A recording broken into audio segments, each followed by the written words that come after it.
नमस्कार,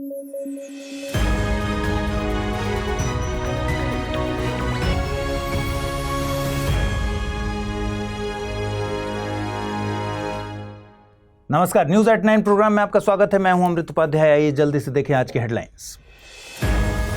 विश्व मौसम विज्ञान संगठन ने दुनिया को किया आगाह, पेरिस समझौते में तय टारगेट तक पहुंचने की उम्मीद बेहद कम। पूर्व औद्योगिक युग से 1.5 डिग्री सेल्सियस से अधिक बढ़ सकता है वैश्विक तापमान। संयुक्त राष्ट्र की ग्लोबल प्रॉस्पेरिटी रिपोर्ट के आंकड़े जारी। ग्लोबल पब्लिक डेट ने 2023 में छुआ $97 ट्रिलियन का ऐतिहासिक शिखर। सबसे ज्यादा अफ्रीकी देश झेल रहे हैं पब्लिक डेट की मार। और 18वीं लोकसभा गठन से पहले एक बार फिर राज्यों के बीच स्पेशल कैटेगरी स्टेटस की मांग। सबसे पहले 5वें वित्त आयोग ने दिया था special category status. Jammu Kashmir, Assam और नागालैंड 3 राज्यों को मिला था ये दर्जा।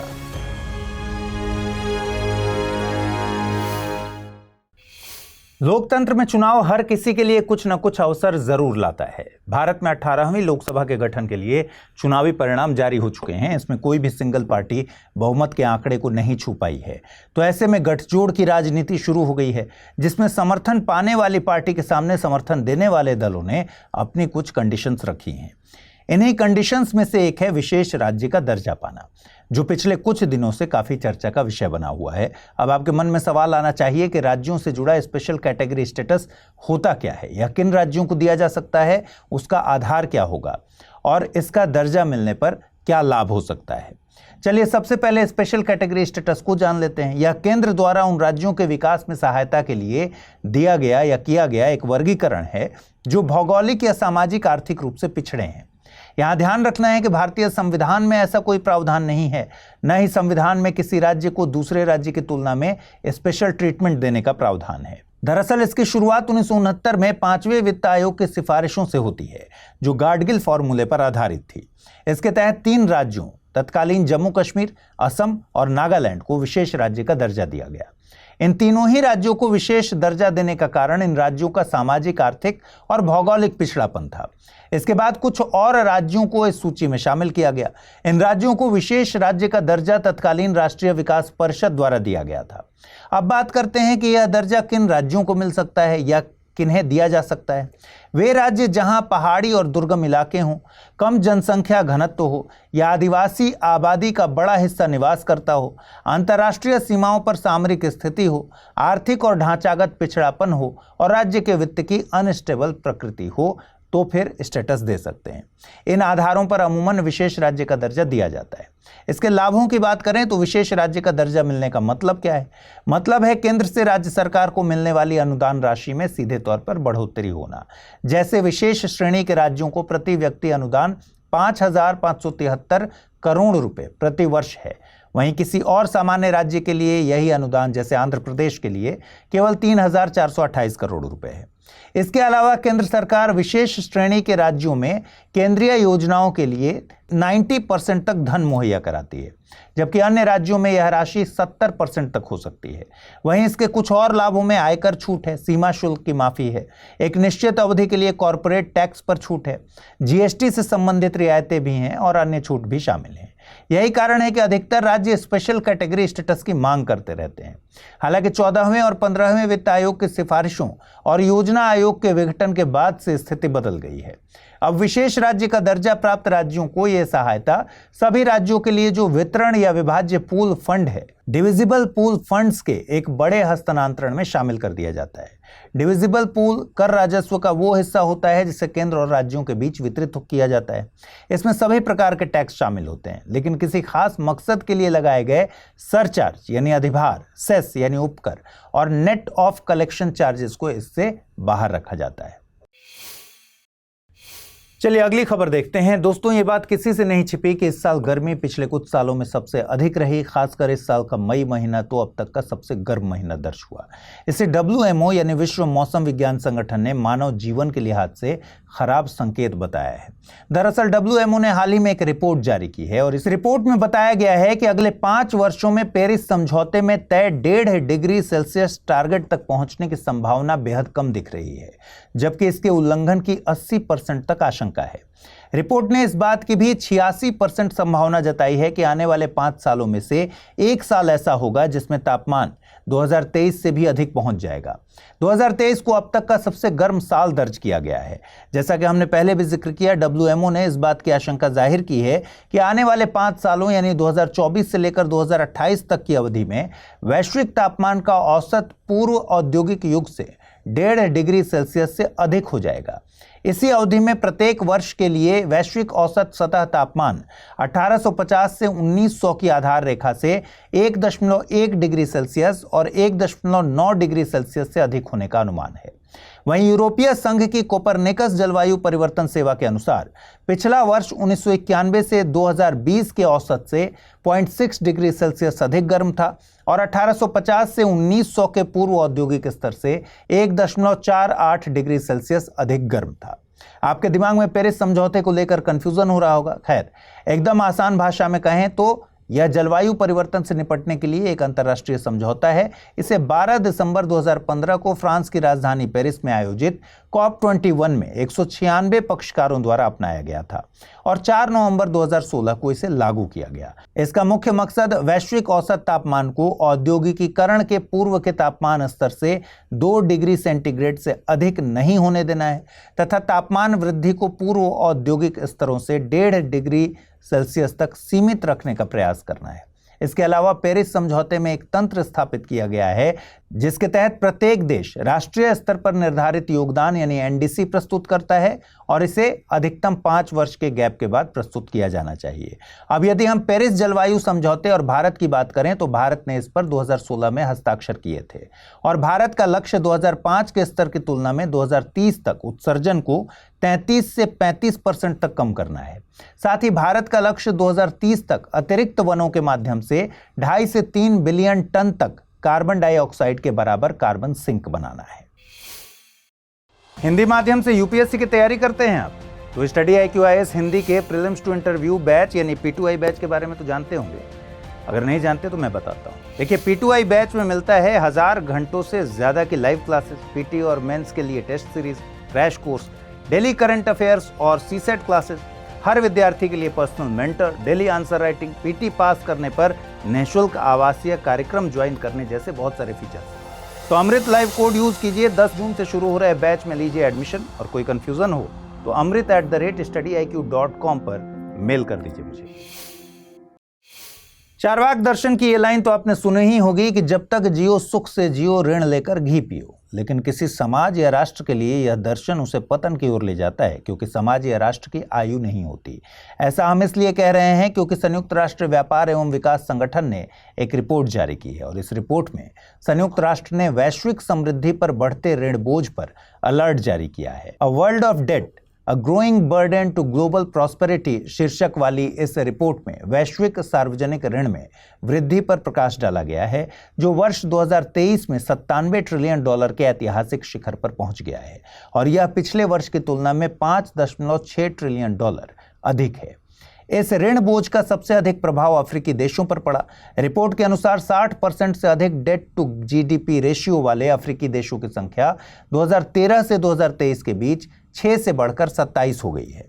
2023 में विकासशील देशों ने नेट इंटरेस्ट के रूप में $847 बिलियन का भुगतान किया जो 2021 की तुलना में 26% की वृद्धि को दिखाता है। वहीं विकासशील देशों में सार्वजनिक ऋण विकसित देशों की तुलना में दोगुनी दर से बढ़ रहा है।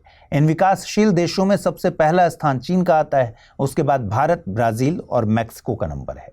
इस बीच ऋण चुकाना अधिक महंगा हो गया है और यह विकासशील देशों को असमान रूप से प्रभावित कर रहा है क्योंकि 3.3 बिलियन लोग ऐसे देशों में रहते हैं जहां ब्याज का भुगतान शिक्षा या स्वास्थ्य पर किए जाने वाले खर्च से कहीं अधिक है। या यूं कहें कि बढ़ता ऋण और उसकी ऊंची रेट विकासशील देशों में बजट को सीमित कर रही है।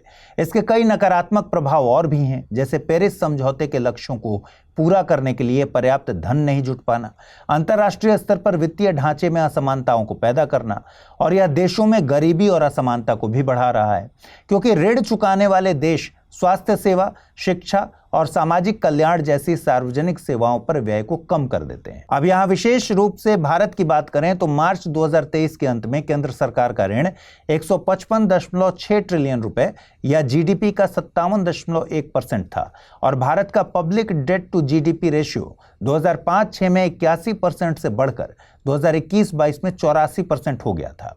हालांकि 2022-23 में वापस यह 81% पर आ गया। फिर भी यह राजकोषीय उत्तरदायित्व और बजट प्रबंधन अधिनियम FRBMA के तय मानकों से कहीं अधिक है। कोविड-19 महामारी को हम सब ने देखा है और करीब से महसूस किया है। इस दौरान शायद ही कोई बचा होगा जिस पर इसके दुष्परिणाम ना हुए हों। हो सकता है प्रत्यक्ष तौर पर नहीं, लेकिन अप्रत्यक्ष तौर पर इसने सबको प्रभावित किया है। इस दौरान सभी देशों के सामने सबसे बड़ी चुनौती थी दवा की आपूर्ति, क्योंकि इसका प्रभाव इतना व्यापक था कि इसने बड़े से बड़े हेल्थ इंफ्रास्ट्रक्चर वाले कंट्रीज को भी घुटनों पर ला दिया। ऐसे में सबसे अधिक जरूरत महसूस हुई बायो फार्मास्यूटिकल क्षेत्र में रेजिलियंस सप्लाई चेन की। अब इसी दिशा में एक अच्छी खबर बायो इंटरनेशनल कन्वेंशन 2024 से निकल कर आ रही है, जिसका आयोजन सैन डिएगो कैलिफोर्निया में किया जा रहा है। यहाँ कुछ देश बायो फार्मास्यूटिकल क्षेत्र में एक रेजिलियंस सप्लाई चेन के निर्माण के लिए एक अलायंस शुरू करने के लिए एक साथ आए हैं। इन देशों में दक्षिण कोरिया, भारत, संयुक्त राज्य अमेरिका, जापान और यूरोपीय संघ शामिल हैं। इस बायो फार्मास्यूटिकल अलायंस के उद्घाटन बैठक में विभिन्न देशों के सरकारी अधिकारियों और बायो एंड फार्मास्यूटिकल कंपनियों के प्रतिनिधियों ने हिस्सा लिया।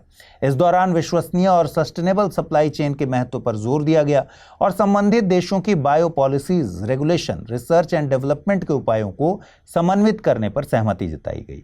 इसके अलावा सभी देश एक साथ मिलकर एक विस्तृत दवा आपूर्ति श्रृंखला मैप तैयार करने पर सहमत हुए।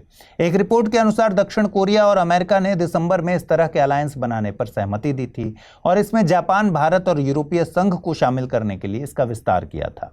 यह अलायंस उसी का परिणाम है। आइए अब बात करते हैं आज के टर्म ऑफ द डे की।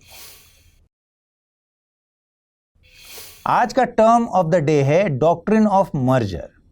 जब कोई उच्च न्यायालय किसी मामले पर निर्णय देता है तो निचली अदालत का निर्णय उसमें समाहित हो जाता है। इसका मतलब है कि उच्च न्यायालय का निर्णय अंतिम निर्णय बन जाता है और निचली अदालत का निर्णय अब अलग नहीं रह जाता। इस भ्रम से बचने में मदद करता है कि किस निर्णय का पालन किया जाना चाहिए। यह एक सामान्य कानूनी सिद्धांत है जो अदालतों और ट्रिब्यूनल्स के कामकाज में मर्यादा और औचित्य को बनाए रखने के सिद्धांत पर आधारित है। आप इसे एक उदाहरण से समझ सकते हैं। जैसे कल्पना करें कि आपका शिक्षक आपको असाइनमेंट पर ग्रेड देता है, लेकिन फिर प्रिंसिपल इसकी समीक्षा करता है और एक अलग ग्रेड देता है। अब प्रिंसिपल का ग्रेड शिक्षक के ग्रेड की जगह ले लेगा और केवल प्रिंसिपल का ग्रेड ही मायने रखता है। आइए देखते हैं आज के रैपिड न्यूज में क्या है खास।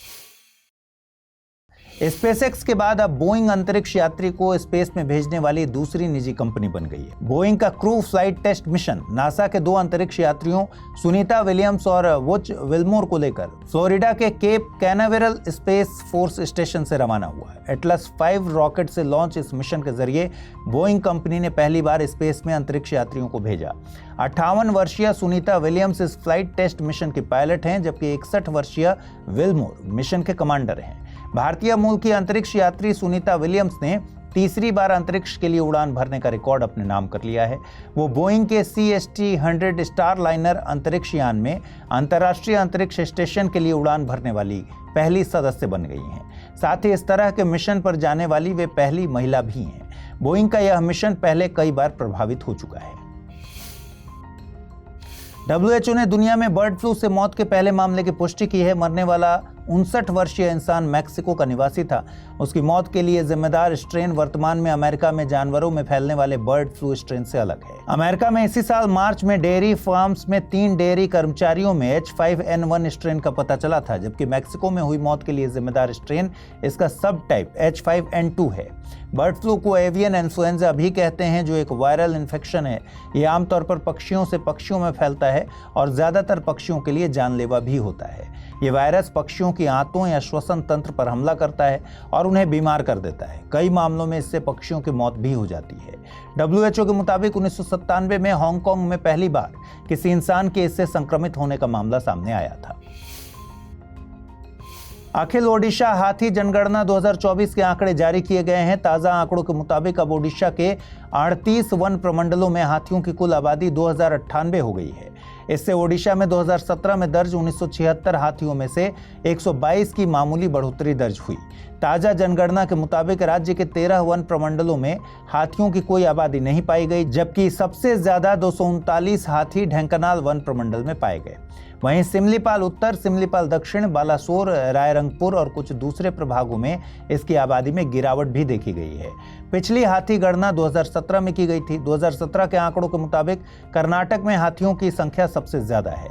यहाँ 6049 हाथी दर्ज हुए हैं। उसके बाद असम 5719 और केरल 3054 का स्थान है। केंद्रीय अप्रत्यक्ष कर और सीमा शुल्क बोर्ड या CBIC ने व्यापार को आसान बनाने के लिए सीधे निर्यातकों के बैंक खातों में शुल्कों की वापसी शुरू की है। ऐसा PFMS यानी सार्वजनिक वित्त प्रबंधन प्रणाली के जरिए ऑटोमेटिक रूप से किया गया है। इसका फायदा ये होगा कि इससे कम समय में राशि का भुगतान हो पाएगा और इसमें पारदर्शिता भी बढ़ जाएगी। CBIC का गठन 1964 में किया गया था। यह केंद्रीय राजस्व बोर्ड अधिनियम 1963 के तहत स्थापित एक वैधानिक निकाय है। यह भारत सरकार के वित्त मंत्रालय के राजस्व विभाग के अधीन आता है। इससे पहले केंद्रीय उत्पाद एवं सीमा शुल्क बोर्ड के नाम से जाना जाता था। यह केंद्रीय उत्पाद शुल्क, सीमा शुल्क, केंद्रीय वस्तु एवं सेवा कर और IGST का संग्रहण और उसकी वसूली करता है। साथ ही यह इन करों के प्रशासन, तस्करी की रोकथाम और तय सीमा तक मादक पदार्थों की रोकथाम से संबंधित नीति बनाने से जुड़ा है। देहरादून में IIP यानी भारतीय पेट्रोलियम संस्थान में तीसरी इंडियन एनालिटिकल कांग्रेस IAC का उद्घाटन किया गया। इसका विषय है ग्रीन ट्रांजिशंस में विज्ञान और तकनीकी की भूमिका। इस 3 दिवसीय कांग्रेस सह प्रदर्शनी का आयोजन IIP और Indian society of analytical scientist द्वारा मिलकर किया जा रहा है। इस कांग्रेस का मकसद एनालिटिकल साइंस में कारोबारों, पेशेवरों, शिक्षाविदों, वैज्ञानिकों और रिसर्चर्स को वर्तमान और उभरते समाधान और सुधारों को पेश करने के लिए मंच उपलब्ध कराना है। IIP वैज्ञानिक और औद्योगिक अनुसंधान परिषद यानी CSIR से जुड़ा एक संस्थान है। 1960 से तेल और गैस सेक्टर और इससे जुड़े कारोबारों के लिए नई तकनीक, उत्पाद और सेवाएं ये देता है। CSIR भारत सरकार के विज्ञान एवं प्रौद्योगिकी मंत्रालय के अधीन स्वायत्त निकाय है। आइए अब जल्दी से देखें आज के बुलेटिन पर आधारित सवाल। बायोफार्मास्यूटिकल अलायंस में कौन से देश शामिल हैं? भारत, अमेरिका, जापान या फिर सभी? अगला प्रश्न है, स्पेशल कैटेगरी स्टेटस की शुरुआत किस वित्त आयोग की सिफारिश पर की गई थी? चौथे, पांचवें, छठे या फिर इनमें से कोई नहीं? आइए देखें पिछले बुलेटिन में आपसे क्या सवाल पूछे गए थे, उनके सही जवाब क्या हैं। पहला सवाल था, प्रधानमंत्री किसान सम्मान निधि योजना के संदर्भ में निम्नलिखित कथनों पर विचार कीजिए। इसे 2019 में शुरू किया गया था। इस योजना का लाभ भारत का हर किसान ले सकता है। हर साल 8,000 रुपए 3 किस्तों में किसानों को प्रदान किए जाते हैं। केवल कथन 1 सही है, केवल कथन 3 सही है, केवल कथन 1 और 3 सही है या फिर सभी कथन सही हैं? सही जवाब है ऑप्शन ए यानी केवल कथन 1 सही है। अगला प्रश्न है, QS वर्ल्ड यूनिवर्सिटी रैंकिंग 2025 के अनुसार देश का सर्वश्रेष्ठ संस्थान कौन सा रहा? IIT Delhi, IIT Bombay, IISc Bengaluru या फिर IIT खड़गपुर? और सही जवाब है ऑप्शन बी IIT बॉम्बे। तो आज इस बुलेटिन में इतना ही। कल रात 9 बजे आपसे मुलाकात होगी। ख्याल रखिए अपना, ठीक से पढ़ाई कीजिए। नमस्कार।